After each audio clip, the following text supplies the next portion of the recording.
And here we are speaking to our good friend who was on Fox today at 5:30 a.m., so she's raring to go. She had her second cup of coffee.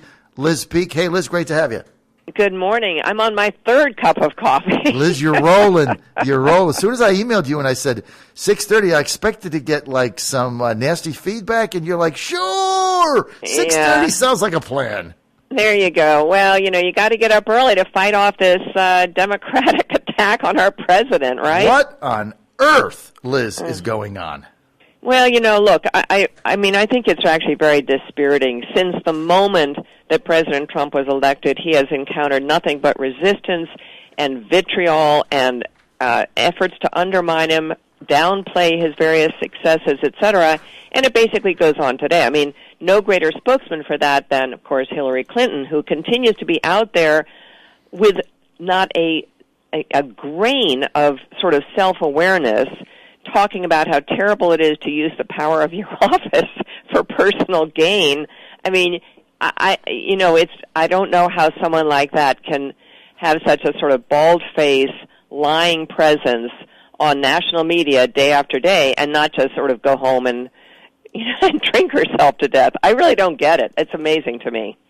Yes, well, I mean, coming from Hillary Clinton, don't use your office for personal gain. Right? How many billions and billions of dollars did they get for the pay-to-play Clinton Foundation, which, by the way, of course is pay-to-play. She has no more power, and it shut down and went bankrupt. Yeah, I mean, look, Hillary Clinton got away with a lot in my view. There were so many instances of some country having business before the State Department, and all of a sudden, what do you know, Bill Clinton gets a $500,000 speaking fee from some entity in that country that has never approached him before, had no interest in him at all, and no one even blinked. That's the amazing thing. You got to say, Obama saw it coming, and he made her sign an agreement basically not to abuse her office for personal gain or the gain of her family, and she signed that agreement and then went right ahead and did what she wanted to do. Anyway, look, here we are. It's kind of a mess. I think what we've seen is two things. One, the staggering amount of money that the RNC and Trump raised in the third quarter tells you a great deal about how this impeachment drive is going to rev up his base. And I don't even think it's just his base. I think it's fair-minded Americans who are sick and tired of Democrats pulling all this stuff. To what end? Other than basically trying to divert the public away from the good things that are going on in the country. The fact that the income gap between high and low is actually shrinking under this president, that wages are finally increasing, etc. Democrats cannot stand the attention on those things. And by the way, they're very worried about what the Inspector General is about to come out with in terms of what really went on in 2016 with spying on the Trump campaign. So this is all a big diversionary tactic, but oh my gosh, it is so damaging to our country. Well, Liz, they're going to impeach him. Everybody that came on my show yesterday from Washington said, look, he is going to get impeached. There's no way out now for the Democrats. I agree. And Corey Lewandowski's position here is that this is really about politics for them. Because, of course it is. Because they're scared to death. If they vote no, they're going to get a challenge from the left and lose. Yeah. Right?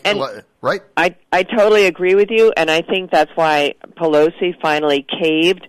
The sad thing is, if you look at that Quinnipiac poll that came out recently, it shows a real definite swing amongst Democrats in favor, going more favorable on impeachment, and I think it probably coincided with looking at Nancy Pelosi. In other words, she still is kind of viewed as a leader of the party, and the fact that she resisted so long, I think a lot of moderate Democrats were out there going, you know what, this isn't going to work out well for us, there's no real grounds for impeachment, let's go back to business. And then all of a sudden she caves, and you're quite right. It's the Justice Democrats threatening to primary anybody who does not get on board with the impeachment drive. And by the way, that includes a lot of senior people in the party. So I think Nancy Pelosi eventually felt she just didn't have a choice. Well, the better thing for her to do would have been to squash this whole thing. She'd have gotten through it. Maybe a couple people get beat, but she would have had a better chance of holding on to her gavel. Yeah. I really don't know, Liz. Look, they're going to impeach him, right? Yep. There's no question. They have the votes to do that, and the Democrat, any Democrat's going to be petrified to vote no because they will get primaried. So they have the votes. It goes to the Senate. It goes nowhere. I don't know, 2 weeks, 3 weeks, a month, whatever the trial takes. He's exonerated. What do they go to the people with in 2020? Well, that is the question. And what do the Republicans go with? We hope a pretty decent economy and a lot of things that the president's done to make it that way. I totally agree with you. I think the Democrats are going to have to fend off the narrative, and it's not narrative in the sense that it's manufactured, the reality that they're spending all their time and energy, and Lord knows their media coverage, on impeachment. I mean, if you saw Nancy Pelosi go through the listing of the 6 committees, and this one's going to do that, and this, Americans are just tuning out. I actually think the biggest problem for Democrats is they've been on this since day one, and when the Mueller report failed to produce anything, then they sort of switched over to racism as a sort of cabal interest, and now they're on this. And I think everyone's just sort of saying, okay, really, this isn't helping me. It's not helping my health care. It's not helping my job prospects. What are you doing for me? And, if that thinking becomes more widespread, this president is... And John, the other thing, which I wrote about over the weekend, who does this really benefit? All of this is going on, all of this spotlight on Ukraine and Hunter Biden and so forth. It makes Elizabeth Warren's ascendance to number one candidate prospect just on steroids. I mean, there she is. I think she's definitely going to be the candidate. I've thought that for some time, and I think she's not electable. I think you're right. I mean, she is the benefit of this. She's just standing on the sidelines laughing her ass off because this is the end of Joe Biden. I mean, there is no way Joe Biden is going to be the nominee because eventually this is going to get investigated, right? Whether it's Barr or someone else, it is going to get investigated. And, the risk they run, once they vote for impeachment and you have the trial, well, what do you think that the Republicans are going to do, Liz? They're going to start calling witnesses. Yeah. And those witnesses are going to include those that those that were involved in the Biden fiasco, and he's going to have to answer for this $1 billion Chinese investment, this $50,000 a month sitting on a board he knew nothing about. Right now, the Republicans are handicapped because this is not an impeachment hearing; this is an inquiry, and the Speaker is the dictator. That's the way our government works. The Speaker is the dictator of the House. They're all powerful. Well, she has given the Republicans no subpoena authority. So the ranking members, whether it's Devin Nunes or Doug Collins in Georgia, the ranking members of the various judiciary and intel committees have no power to subpoena. Yeah. So only the Democrats can subpoena. When you get to a hearing, by law, it's equal footing. So then who's ever defending the president is able to call whatever witnesses they please. Yeah. They haven't thought that one through. They can call Joe Biden. And they're going to do that. And they will do that. But you know what? I don't even think it matters, honestly, if it's investigated, because whatever, Joe Biden was kind of considered sort of a doofus, but kind of a good old boy, loyal sidekick to President Obama, et cetera, et cetera.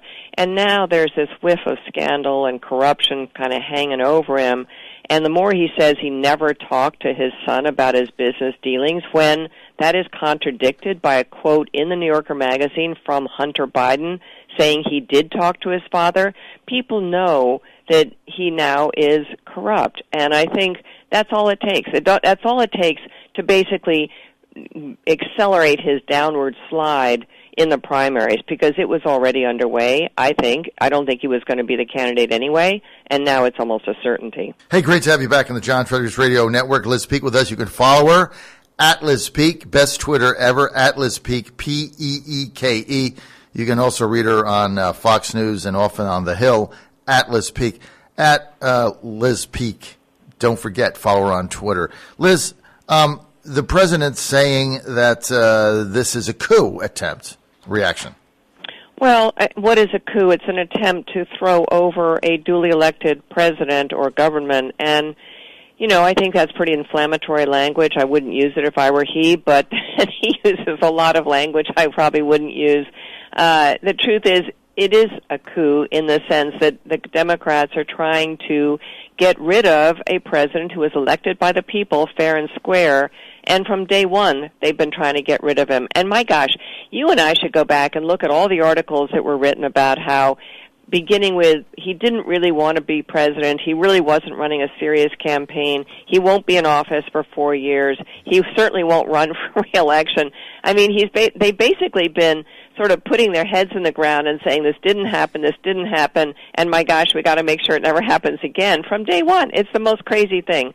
But anyway, I think that when you have when you begin to suspect that the intelligence networks, the intelligence agencies, and those people surrounding the president in the White House are conspiring together to bring him down, that's why something like that all of a sudden will gain traction, the suspicion that it is a coup. And I have to say, this whistleblower letter does look like, it sort of reminds me of the Kavanaugh thing, where my guess is over time we'll find out that there were more and more people involved in putting this together, this complaint, making sure it was legally perfect, making sure that Adam Schiff, if not also Nancy Pelosi, had a heads up about it.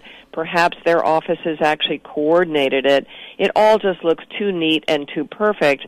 And so I don't blame the president for describing it that way. I'm not sure that's what I would do if I were he, but I'm not Trump, so I get it. I get why he's saying it.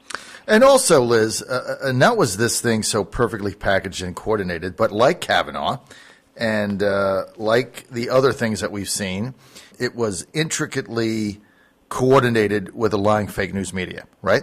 So the media took the ball and ran with it so that it was leaked at the right time, and of course they did it before his big speech at the UN, so they could basically render that meaning. Listen, by the way, if you saw that speech in New York at the Intercontinental Hotel, it was the best speech ever. I mean, that speech was so fabulous. If you're an America First believer like me, and you're not a globalist, and you're a protectionist, like I know you and I aren't necessarily on the same page on that, but for somebody with the ideological beliefs that I have, that was the best speech he ever made. Not a shred of coverage. You have to really think this is all suspect, Liz. Well, I think it is. And again, I think the most worrisome thing is, and I understand why Republicans want to go back to 2016 and this effort even then to make sure that he wasn't the candidate, and then when he was the candidate that he wasn't in office for very long. All this suspicion about Russian collusion, and Adam Schiff out there day after day saying he had proof positive that not only about Russian collusion, about how about President Trump was money laundering for the Saudis. I mean, it was pretty outrageous stuff, and that's all kind of bloviating Democrats. But I think when you get, again, the CIA or the FBI involved, as has been the case, it is very scary stuff. I think it's actually an outrageous thing that's gone on. It amazes me. I was on air yesterday with a Democrat who was furious about this thing with Biden and just convinced that Trump should be impeached. She was so angry about it, and I felt like saying, why aren't people like me angrier all the time? And the answer is you die of exhaustion, because this stuff has gone on incessantly, and it's pretty outrageous stuff. And by the way, I think we will find, if the job is done well, that there were all kinds of senior people in the Obama administration who were cognizant of what was happening with the dossier and the FISA applications and so forth. I can't help but think that Obama knew what was going on. And so shame on him. And really, I hope it gets to his door, because, he has this image of having no scandal attached to him, etc. It is not true. Liz, are indictments coming? Well, I don't know. They're sort of dancing around Andrew McCabe, and the judges just this morning or yesterday demanded, fish or cut bait. I sort of hope there are, yeah. All right, Liz Peek, thanks for being with us. You can follow Liz Peek at Liz Peek on Twitter. You can also read her columns on Fox News and The Hill. Liz, thanks for being with us. Hey, it's my pleasure. Have a good one. John Fredericks Radio Network.